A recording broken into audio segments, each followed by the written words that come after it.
का सारथी। नमस्कार, आप देख रहे हैं खबर उत्तराखंड। मैं हूं आपके साथ तन्वी सक्सेना। खबरों का सिलसिला शुरू करेंगे, लेकिन उससे पहले नजर डालेंगे इस वक्त की हेडलाइंस पर। देहरादून पहुंचे भाजपा के राष्ट्रीय अध्यक्ष JP Nadda. Jolly grant airport पर मुख्यमंत्री पुष्कर सिंह धामी ने किया स्वागत। बुके देकर सीएम ने जताई शुभकामनाएं। देहरादून में पंचायती राज एक्ट संशोधन अध्यादेश को मिली मंजूरी। अध्यादेश को राजभवन से मिली मंजूरी। सरकार ने जारी किया नोटिफिकेशन। उत्तराखंड में 4 धाम यात्रा जारी। यात्रियों को बेहतर सुविधाएं देने सरकार की प्राथमिकता। तीर्थ स्थलों में दर्शन के लिए किए गए बेहतर प्रबंध। देहरादून को ड्रग्स फ्री देवभूमि के सपने को साकार कर रही पुलिस। अफीम की खेती को किया गया नष्ट। दून पुलिस का सत्यापन अभियान जारी। 1100 से ज्यादा व्यक्तियों का किया सत्यापन। 171 व्यक्तियों के 83 पुलिस एक्ट में चालान। हरिद्वार के कनखल की सड़कों पर खुलेआम गुंडागर्दी। देर रात लाठी डंडों से भिड़े युवक। Video viral. दर्जनों युवक आपस में भिड़ते नजर आए। आप देख रहे हैं के न्यूज, खबरों का सारथी। और चलिए अब रुक करते हैं खबरों का। खटीमा उत्तराखंड का एक प्रमुख कस्बा है, जो कि इन दिनों अवैध मिट्टी खनन के मकड़ जाल में बुरी तरह जकड़ा हुआ है। क्षेत्र के विभिन्न हिस्सों में खनन माफिया बिना किसी रोक टोक के मानकों को ताक कर रखकर मिट्टी का अवैध खनन कर रहे हैं। बगैर नंबर प्लेट की सैकड़ों ट्रैक्टर, ट्रॉलियां और दर्जनों डंपर दिन रात मिट्टी ढोने में लगे हैं, जिससे न केवल पर्यावरण को भारी नुकसान हो रहा है, बल्कि गांव की आंतरिक सड़कें भी बुरी तरह तबाह हो चुकी हैं। स्थानीय जनता इस अराजकता से त्रस्त है, लेकिन प्रशासन की रहस्यमयी चुप्पी ने माफियाओं के हौसले और बुलंद कर दिए हैं।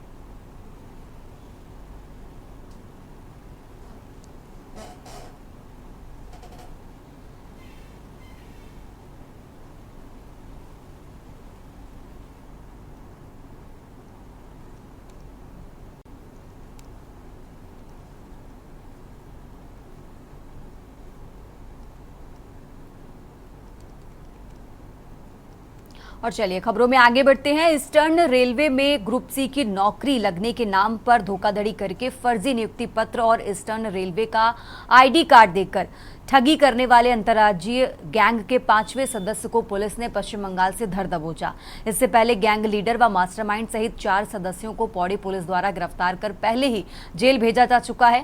वरिष्ठ पुलिस अधीक्षक लोकेश्वर सिंह ने बताया कि पौड़ी पुलिस द्वारा इस प्रकरण में विवेचना के दौरान मुख्य अभियुक्त सतीश कुमार को दिल्ली से, अभियुक्त सुब्रत राय कोलकाता से, अभियुक्त छोटू पासवान को धनबाद से और एक महिला अभियुक्त मंजू देवी को धनबाद झारखंड से गिरफ्तार किया गया है।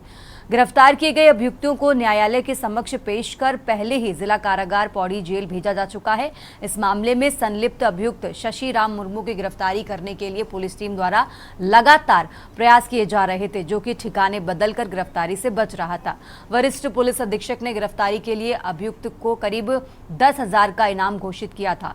पुलिस टीम द्वारा सर्विलांस की मदद से प्रयास करते हुए मुकदमे में नामजद अभियुक्त शशि राम मुर्मू को बीते 13 जून को चक्रमंडला वीरभूमि पश्चिम बंगाल से गिरफ्तार किया गया। बताया कि अभियुक्त को गिरफ्तार कार्यालय अपर मुख्य न्यायाधीश मजिस्ट्रेट रामपुर हाट पश्चिम बंगाल से ट्रांजिट रिमांड लेकर 17 जून को न्यायालय अपर मुख्य न्यायाधीश मजिस्ट्रेट कोटद्वार के समक्ष पेश किया जाएगा।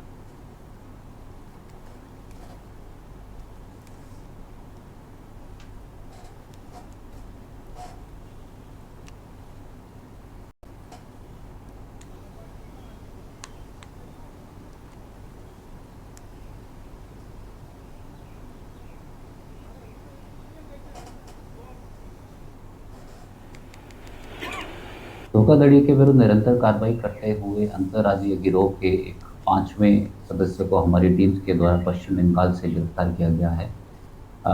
ये गिरोह भिन्न भिन्न राज्यों में लोगों से नौकरी लगाने के नाम पर धोखाधड़ी करती थी। कोटद्वार के एक निवासी के साथ उक्त गिरोह के द्वारा कुल 30,17,000 की धोखाधड़ी की गई थी। इस गिरोह के 4 अन्य अभियुक्तों को हमारी टीम के द्वारा पूर्व में झारखंड व पश्चिम बंगाल से गिरफ्तार किया गया था। ये 5वां अभियुक्त काफ़ी समय से फरार चल रहा था, जिसके विरुद्ध हमारे द्वारा कुल 10,000 का इनाम भी घोषित किया गया था। इस अभियुक्त की गिरफ्तारी हमारी टीम्स के द्वारा पश्चिम बंगाल से की गई है और गिरफ्तारी करने के उपरांत इसको आज पौड़ी न्यायालय में पेश किया जा रहा है।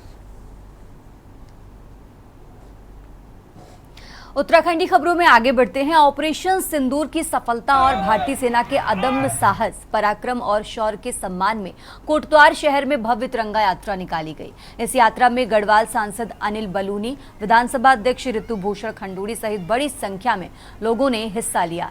नजीबाबाद रोड से शुरू हुई ये भव्य तिरंगा यात्रा मालवीय उद्यान में संपन्न हुई।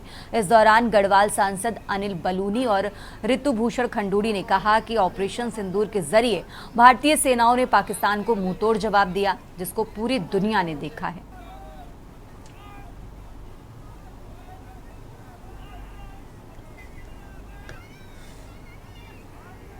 राजनीतिक कार्यकर्ता या कोई विचारधारा से संबंधित नहीं, सब लोग मिलके अक्रॉस द पार्टी लाइन सब लोग मिलके तिरंगा यात्राओं में शामिल हो रहे हैं। भारतीय सेना जिनके पराक्रम से पाकिस्तान ने जिस तरीके से घुटने टेके, उनको सब आभार करने के लिए, उन सबको प्रणाम करने के लिए और अपनी कृतज्ञता प्रकट करने के लिए सारे देश भर में इस तरह की यात्रा हो रही है।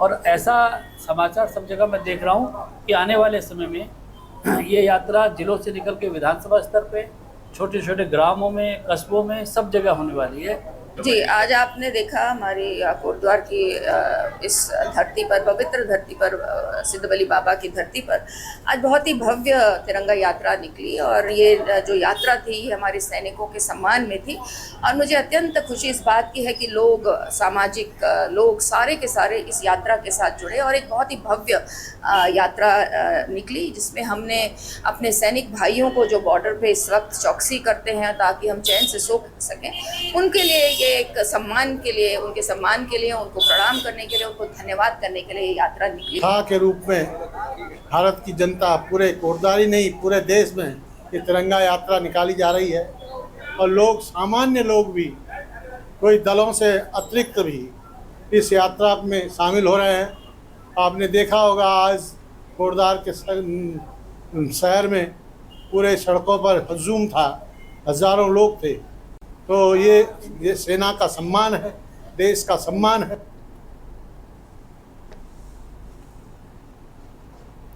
और चलिए रुक करते हैं अगली खबर का। चारधाम यात्रा को लेकर नारसन बॉर्डर पर संयुक्त परिवहन आयुक्त एसके सिंह व आरटीओ देहरादून संदीप सैनी ने ग्रीन कार्ड सेंटर पर सभी व्यवस्थाओं का जायजा लिया।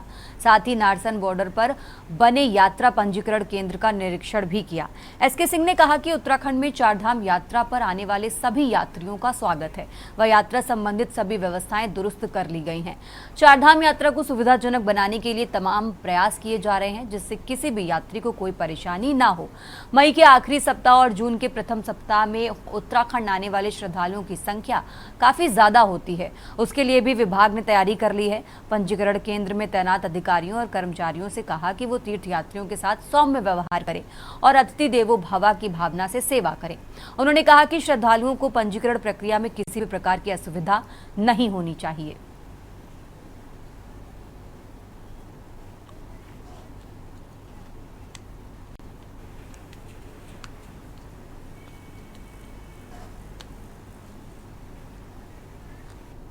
यात्रा में भी और पर्यटन की दृष्टि से भी वो मई के आखिरी सप्ताह से लेके जून के पहले 2 या 3 सप्ताह तक रहता है। तो पीक आने वाला है और आप ये मान के चलिए कि पीक को देखकर ही ये व्यवस्था की गई थी कि नारसन से, तो हमने नारसन में पहली चेकिंग कर ली कहाँ से सबसे हमारा की पॉइंट क्या होगा। तो हमें लगा कि की पॉइंट हमारा, तो सबसे ज़्यादा यात्री इसी मार्ग से आते हैं, दिल्ली रोड से आते हैं।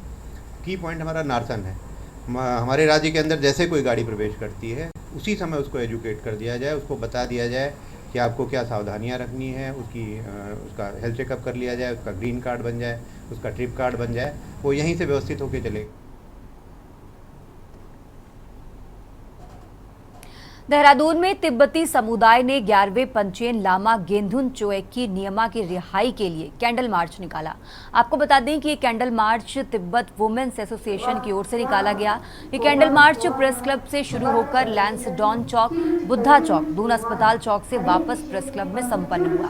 इसमें वक्ताओं ने कहा कि 14 मई 1995 को धर्मगुरु दलाई लामा ने गेंदुन चोएकी नियमा को 11वें पंचेन लामा के रूप में मान्यता दी थी। वहीं उन्होंने बताया कि 1995 में 6 साल की उम्र में पंचेन लामा का चीन सरकार ने अपहरण किया था। उनके बारे में आज तक कोई जानकारी नहीं है। adopted on 6 years of law number 1. Investigate and immediately disclose the state and whereabouts of level pension. आज का दिन जो है हम तिब्बतियों के लिए बहुत दुख का दिन है, क्योंकि आज ही के दिन आज से 20 साल पहले एक 6 साल का मात्र 6 साल के बच्चे को पंचन लामा के उपाधि पाने के चीनियों ने कबूल कर दिया था और आज 30 साल हो चुके हैं। 30 साल में भी हम उनको पता नहीं कर पा रहे। यूँ तो कहने को दुनिया में बहुत सारी संस्थाएं हैं, चाइल्ड केयर है, यूएनओ है, ह्यूमन राइट्स है, और किसी ने आज तक कुछ भी नहीं किया। लगभग 30 वर्ष पहले इसी दिन आज के दिन में जो 11वें पंचन लामा है हिमा जी, उनको चीन के द्वारा उनको अगवा किया गया और आज तक की उनके बारे में कोई भी वो जानकारी नहीं दे रहे। तो आज वही दिन हम दोबारा मना रहे हैं और आग्रह कर रहे हैं और इंटरनेशनल कम्युनिटी से, यूएनओ से और चीन सरकार से कि पंचन लामा को आदरपूर्वक उनको रिहा किया जाए।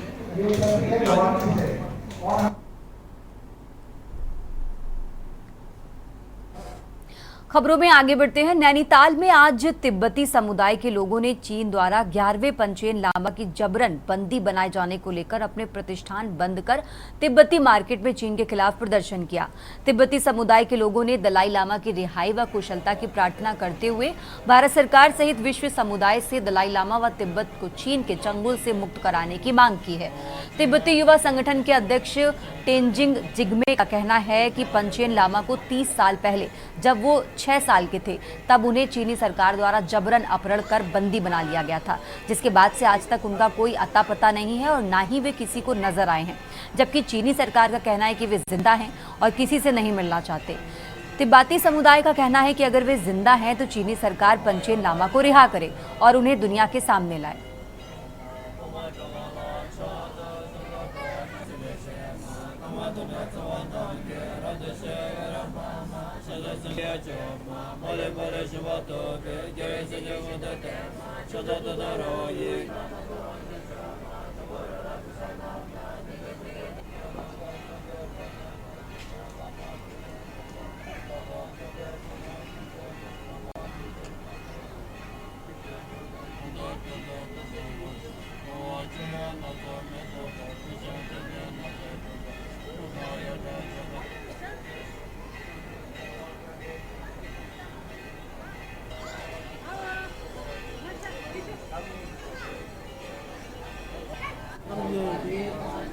आज के दिन 17 मई 1995 को ये 11वें पंचेन लामा जी का किडनैप हुआ था पूरा फैमिली सहित। पूरे 30 साल हो गए, तो उनके रिहा के लिए तो हम ये कार्यक्रम यहाँ कर रहे हैं, तो वो जल्द से जल्द चीन के कब्जे से रिहा हो।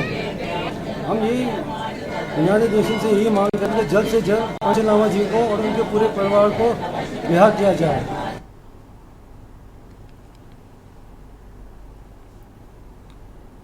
और अब खबर रामनगर से है, जहां रामनगर में कोसी नदी के बंजारी प्रथम गेट को बंद किए जाने के विरोध में खनन कारोबार से जुड़े दर्जनों लोगों ने पूर्व ब्लॉक प्रमुख संजय नेगी के नेतृत्व में तराई पश्चिमी वन प्रभाग के डीएफओ प्रकाश चंद्र आर्य का घेराव करते हुए बंद गेट को शीघ्र खोलने जाने की मांग। पूर्व ब्लॉक प्रमुख संजय नेगी ने बताया कि कोसी नदी के बंजारी प्रथम गेट वन विभाग द्वारा 8 मई को बंद कर दिया गया था, जिससे इस गेट में पंजीकृत ट्रांसपोर्टर एवं खनन कारोबारियों के आगे रोजी रोटी का संकट गहराने लगा। उन्होंने डीएफओ से शीघ्र इस गेट को खोले जाने की मांग की है। वहीं मामले में डीएफओ प्रकाश चंद्र आर्य ने बताया कि उक्त गेट के आसपास लगातार अवैध खनन की शिकायत मिलने के बाद हाईकोर्ट में एक याचिका दायर की गई थी, जिसके बाद अवैध खनन रोकने को लेकर इस गेट को बंद किया गया था। उन्होंने बताया कि इस मामले में 19 मई को हाईकोर्ट में सुनवाई होगी, इसके बाद कोई निर्णय लिया जाएगा।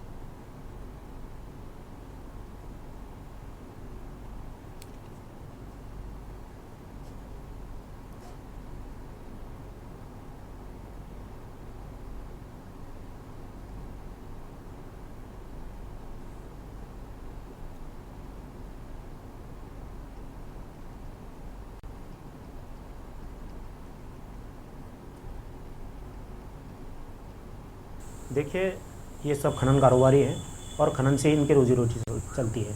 बिना कारण से बंजारी प्रथम गेट बंद कर दिया गया है, जिसको लेकर आज हम सारे लोग यहाँ पर ट्रांसपोर्टरों के साथ डीएफओ साहब से मिलने आए थे कि आखिर कारण बताइए कि आपने ये गेट क्यों बंद किया है। तो उनका कहना है कि एक PIL जो है हाई कोर्ट में पड़ी है, जिसकी सुनवाई 19 तारीख को है और 19 तारीख के बाद हम इस पर कोई ना कोई डिसीजन करेंगे। हमने उनसे कहा कि कोई विकल्प के तौर पे किसी दूसरे गेट पे इनका रजिस्ट्रेशन कर दीजिए, तो इसमें डीएफओ साहब ने हामी भरी है। यदि 19 तारीख के बाद गेट नहीं खोला गया तो हम जनता के साथ मिलकर, ट्रांसपोर्टर के साथ मिलकर आंदोलन करेंगे। देखिए, एक PIL हुई है हाई कोर्ट में, माननीय उच्च न्यायालय में PIL हुई है, तो उसमें ये कहा गया कि अवैध खनन हो रहा है। तो उसी को देखते हुए हमने, क्योंकि PIL हुई है तो उसका जवाब हमको देना था, तो हमने उसके जवाब बनाने के लिए जो हम लोग तैयारी कर रहे थे, उसके क्रम में हमने नीचे वाला गेट जो है बंद कर दिए थे, जहाँ पे कि कहा जा रहा था यहाँ अवैध खनन हो रहा। तो वो गेट बंद कर दिए हैं और माननीय न्यायालय में PIL की सुनवाई 19 तारीख को है। 19 तारीख को जो भी वहाँ पर निर्णय जो होगा उसके हिसाब से आगे फिर तब डिसाइड किया जाएगा।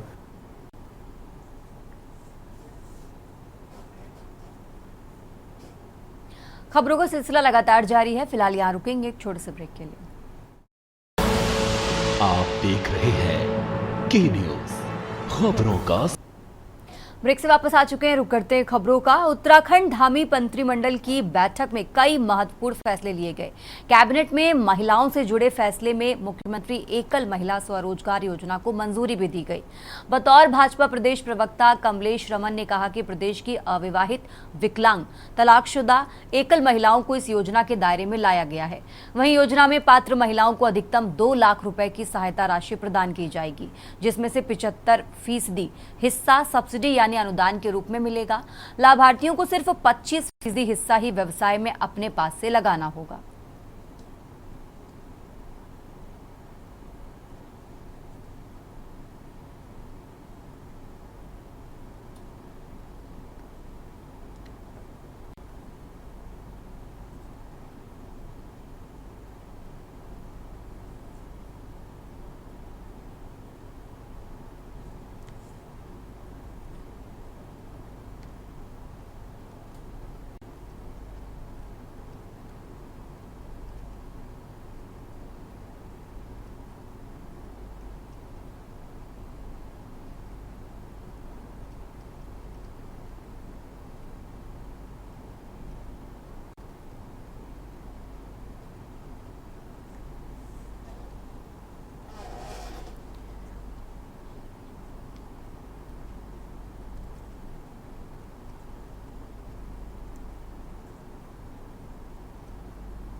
बिल्कुल, देखिए, उत्तराखंड की मातृशक्ति ने इस उत्तराखंड को लेने की जो लड़ाई लड़ी थी, उसके सारे सपनों को साकार करते हुए पुष्कर सिंह धामी जी की सरकार महिलाओं को मजबूत और सशक्त बनाने के लिए लगातार ऐतिहासिक निर्णय लेने का काम कर रही हो। चाहे अगर मैं पूर्ववर्ती बात करूं तो 30% महिलाओं को नौकरियों में आरक्षण देकर उन्होंने सम्मान देने का काम किया, और अब एक बार फिर स्वरोजगार से जोड़कर हमारी मातृशक्ति को, चाहे हमारी मंगल दल हो, चाहे स्वयं सहायता समूह हो, चाहे एकल महिलाएं हो, चाहे परित्यागता हो, चाहे तलाकशुदा हो, तमाम ये सारी जो महिलाएं हैं जो एकल रहती है, उन सबको मजबूत बनाने के लिए, आत्मनिर्भर बनाने के लिए जो माननीय नरेंद्र मोदी जी का सपना है, उसको साकार कर रहे हैं पुष्कर सिंह धामी जी।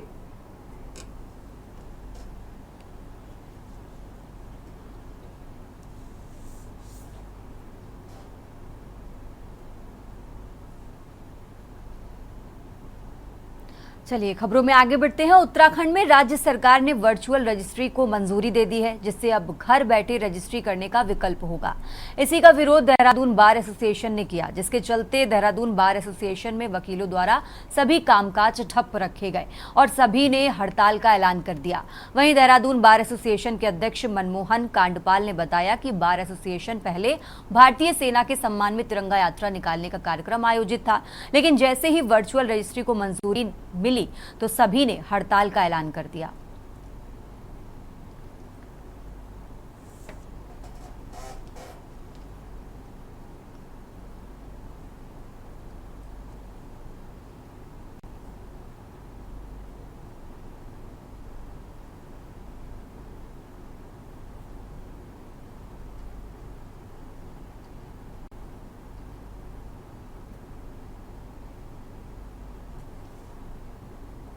जो आज हमने इस चीज़ का विरोध करा, अब सोमवार को हमारी कार्यकारिणी की एक बैठक होगी। उस बैठक में निर्णय लिया जाएगा कि हमें इन चीज़ों में क्या करना है, आम सभा बुलानी है, क्या है। मेरे को भी उत्तराखंड के बहुत जगह से फ़ोन आने शुरू हो गए हैं, यहाँ तक कि बार काउंसिल के मुनफैज जी हैं, उनका भी फ़ोन आया कि हम आपकी ओर देख रहे हैं कि आप करो तो सही, हमें बुलाओ तो सही। और अभी मेरी अध्यक्षों से, सचिवों से भी बात हुई है, उनके फ़ोन आए थे कि आप लोग क्या कर रहे हैं, जो आप करोगे हम भी वही करेंगे, और किस दिन घेराव करना है हम उसके लिए तैयार हैं, हम आ जाएंगे। देहरादून में श्रृंखला संस्था द्वारा प्रेस वार्ता का आयोजन किया गया। ये प्रेस वार्ता संस्था द्वारा 18 मई को होने वाले कार्यक्रम को लेकर की गई। ये कार्यक्रम देहरादून के IRDT ऑडिटोरियम सर्वे चौक पर आयोजित होगा, जिसमें बताया गया कि कार्यक्रम में बॉलीवुड के प्रसिद्ध गीतकार संतोष आनंद को श्रृंखला श्री से सम्मानित करेगी।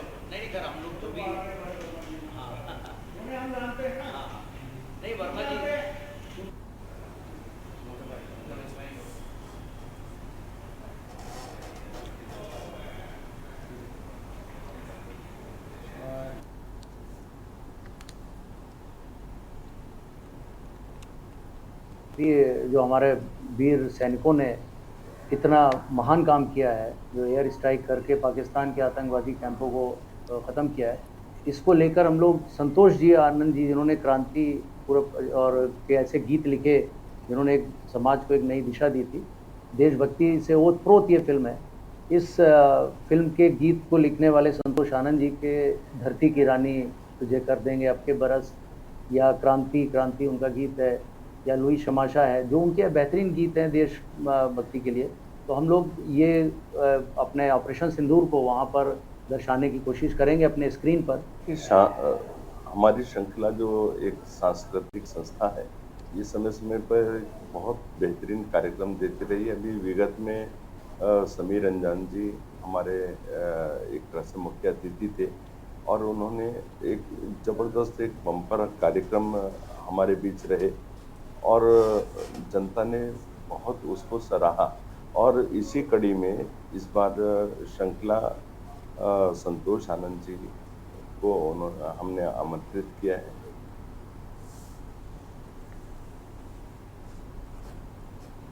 बढ़ते आगे खबरों में, टिहरी जिलाधिकारी मयूर दीक्षित को ग्राम केमवाल गांव राजस्व उप निरीक्षक क्षेत्र रानी चौरी पहुंचे, जहां उनकी उपस्थिति में गेहूं की फसल की क्रॉप कटिंग की गई।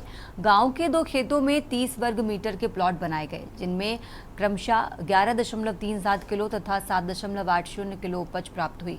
दोनों प्रयोगों को ऑनलाइन ऐप की सहायता से संपादित किया गया। क्रॉप कटिंग प्रयोगों से फसलों के उत्पादन को मापा जाता है।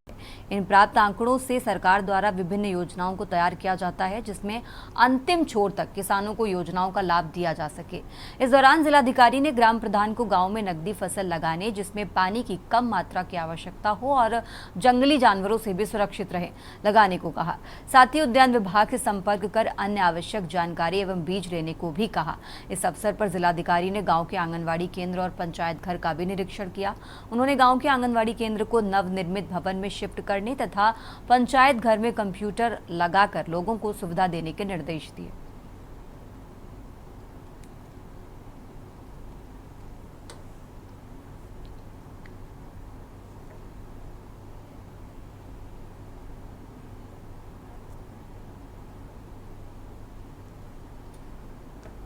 क्रॉप कटिंग का जो आज हमने डेमोन्स्ट्रेशन किया था, उसमें एक तो मेजरमेंट किया गया है कितना यहाँ पर उपज है।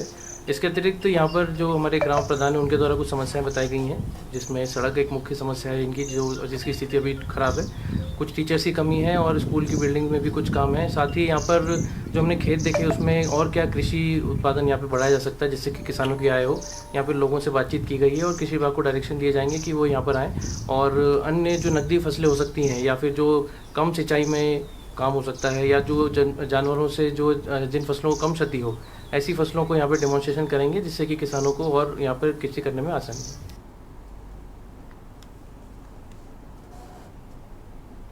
खबरों में आगे बढ़ते हैं। पौड़ी के एजेंसी चौक स्थित शहीद स्मारक से तिरंगा शौर्य सम्मान यात्रा निकाली गई। यात्रा ऑपरेशन की सफलता के उपलक्ष्य में आयोजित की गई। यात्रा एजेंसी चौक से शुरू होकर अपर बाजार, धारा रोड होते हुए बस अड्डे पर संपन्न हुई।